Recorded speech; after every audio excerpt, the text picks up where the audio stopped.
AI అంటే ఏంటి? AI అంటే ఆర్టిఫిషియల్ ఇంటెలిజెన్స్ అని మనందరికీ తెలుసు.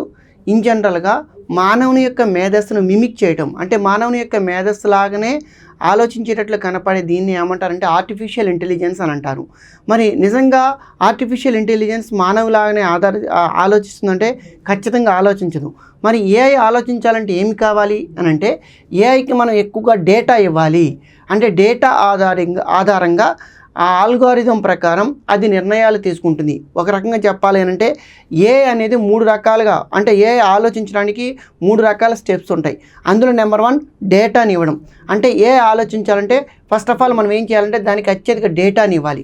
ఈ డేటాని ఇచ్చినప్పుడు ఆ డేటాని అది చదువుతుంది.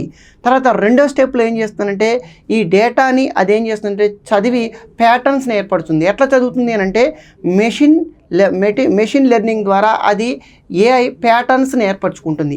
ఇక తర్వాత మూడో స్టెప్లో ఏం చేస్తుందంటే ఏఐ అది ఒక ప్రిడిక్ట్ చేస్తుంది. అంటే ఇచ్చినటువంటి అంశానికి ఒక బొమ్మ ఇచ్చి ఇది పిల్లి అనేది ఒక ప్యాటర్న్ ఏర్పరచుకొని అది రికగ్నైజ్ చేసి నెక్స్ట్ అది ఇది పిల్లి రూపంలో ఉందని చెప్తుంది. ఇది 3 రకాలుగా ఏఐ నేర్చుకుంటుందని గమనించండి.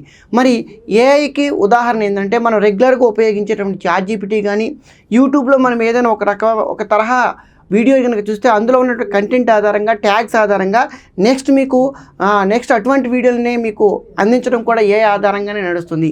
అదేవిధంగా నెట్ఫ్లిక్స్లో వీడియోలు చేసేటప్పుడు సేమ్ ప్యాటర్న్ వీడియోలు మీ అందరికీ అందించడం ఇవన్నీ కూడా ఏ ఆధారితంగా నడుస్తుందని గమనించండి. మరి ఏ నిజంగా మానవుని మేధస్సులాగానే పనిచేస్తుందంటే మానవుని మేధస్సులాగా పనిచేయదు. దీనికి భావాలు ఉండవు, లేదా ఇది కృత్రిమత అంటే క్రియేటివిటీని కూడా కలిగి ఉండదని గమనించండి. థ్యాంక్ యూ అన్నాడు.